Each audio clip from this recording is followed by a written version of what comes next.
we've had a amazing year.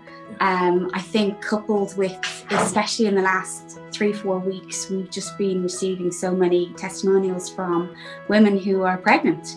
And I can't tell you what that makes me feel, because that's why we set out to do what we're doing. So yeah, it's good. So give me an example of these testimonials. We've had quite a number of people who've had a lot of failed IVF treatments, took a break, started taking the product, was recommended through their healthcare practitioner. So whether that was a reflexologist or acupuncture or their fertility specialist, they took a break and they got pregnant. But a few specific kind of medical issues as well, with women who have PCOS or endometriosis or type 2 diabetes, and they've noticed changes, whether it's regulation in their cycles, how they're feeling. Even somebody came back and told us that their skin was glowing, which, you know, we can't take any credit for that, but, you know, it's having a really positive impact. So take me back to how your relationship started and how you met, because your personal journey has a lot to do with the company. So we met in 2001 at I was renting with one of my friends, and we were having a party in the apartment, and Deborah and two of her friends came down pretending that we had oh god, yeah. pretending that we had woken up a baby upstairs. That never was the case. We didn't believe them. They're in their early 20s as we were.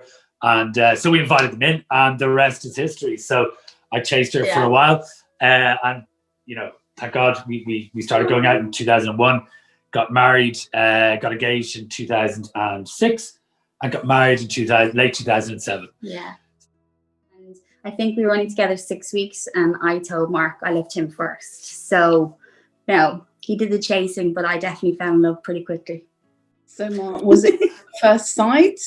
Oh, for me, yeah, absolutely. Well, no, it was. I mean, bar the attraction, you know, we could talk and laugh immediately. So I knew there was something different immediately when I met Deborah, and it's obviously proved to be the case 20 years later.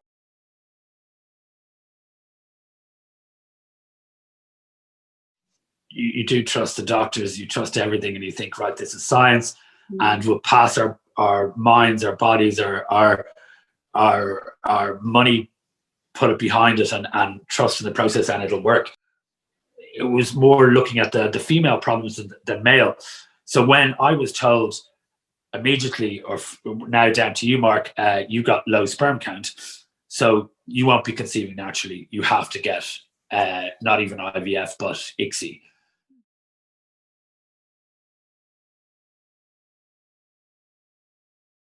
Many times during that year, Mark would have said to me, you need to leave me, you can find another person, you know, you can find a partner who's going to give you exactly what you want. And at the time I was like, but you are everything I want. Like, this doesn't, you know, this is not how it works. You know, that's not what marriage is about. And we thought that this science and the doctors, who are all unreal, like they really are, that they were going to do everything, and we didn't really have a part to play. So we didn't actually do anything. And we had 3 ICSI failed cycles. So we had a fresh cycle and then 2 frozen embryo transfers. One of those was a chemical, I think 2 weeks maybe, I had that feeling of being pregnant. And we didn't change a thing. We didn't ask the doctors, could we do anything or should we do anything? You were still smoking in our first, like, when you think about, like, this is male factor, and it's one of those really, you know, lifestyle changes that you can make to support and increase sperm, or, you know, the quality was to do with smoking, and didn't change. We didn't do anything.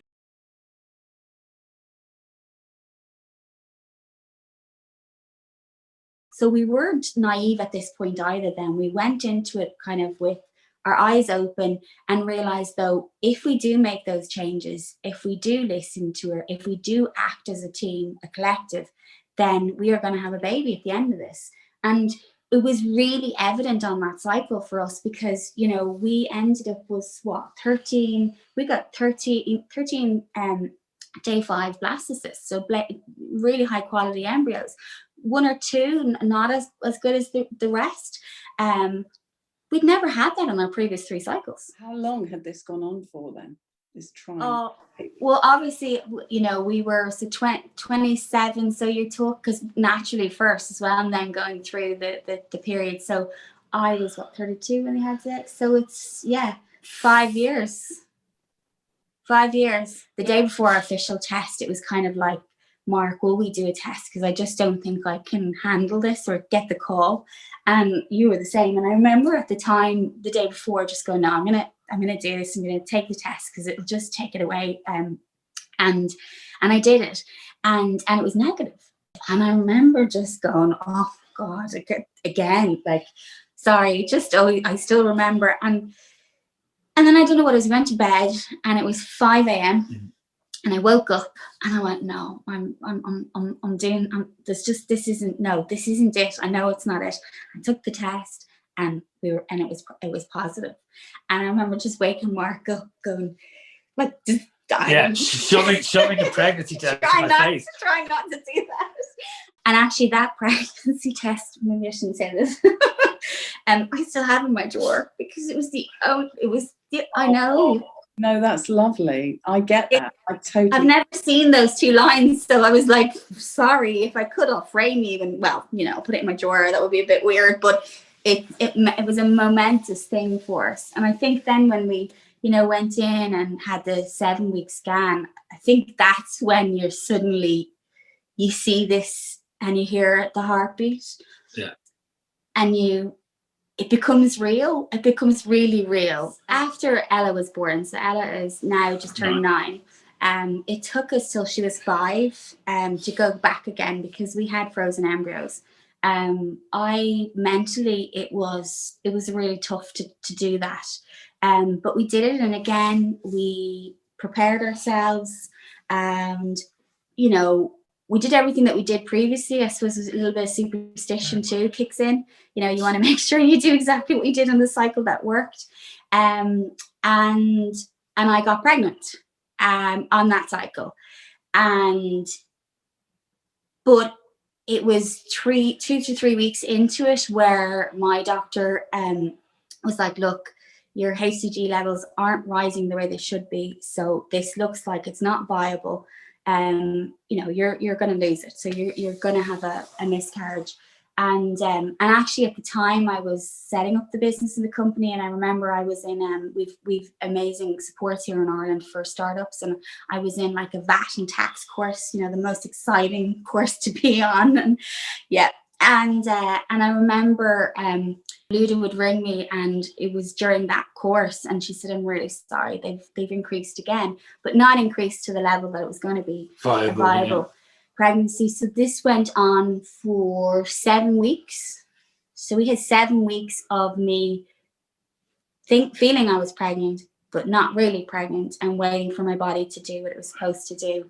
And it wasn't happening, just kept rising. So eventually, thankfully to Dr. Luda, I ended up in hospital, and I had to have a D&C. And I think that was probably really got me again, because I remember I woke up on the table and I was absolutely bawling, crying. It was as if my body and mind knew, you know, that everything was finished. And it was so horrible that, and it sounds strange now because I still always go, oh, well, it wasn't real pregnancy. Oh, it wasn't this. Oh, it wasn't that. But it was.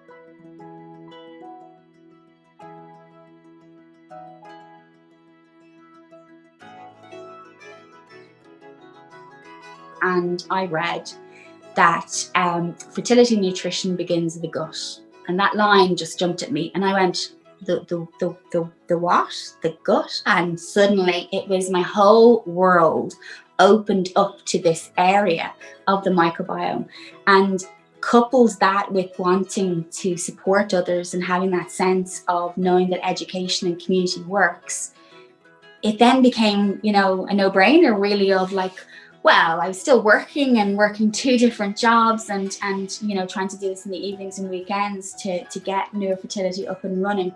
But I really felt when we started collaborating early days with APC Microbiome in Cork, and they're world-renowned, amazing scientists. Like, you know, you're just kind of looking at them going, the stuff that they're coming out with, what new research is coming through the lines, it's just unreal. And I think when we started working with them and they were saying to me, yes, this is a really very interesting up and coming area when we're looking at reproductive health and the microbiome, and that was it.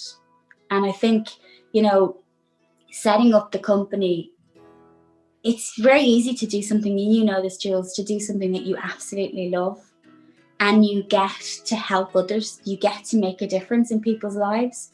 I don't say that lightly because, you know, we know what it feels like not to have that, and then to be able to try to do that. And, you know, we're really clear as a company, there isn't a magic pill, there isn't a magic doctor, there isn't a magic clinic, there isn't a magic anything that will get somebody pregnant, right? It just doesn't happen like that. But if you bring all the pieces together, you bring the science, you bring the doctors, you bring yourself, you bring, you know, your nutritionist, or if you're working with a, you know, acupuncture or a reflexologist, you bring all that together and you put your little, we call it the fertility jigsaw, because I think that makes a lot of sense, you know, to get your picture. And your picture is different to my picture, which is different to another person's picture. But if you can bring all that together, and then you're given the tools, you understand the research that's out there, you understand the evidence, you can make decisions on your own fertility health based on that. And for me, that's what we're trying to do.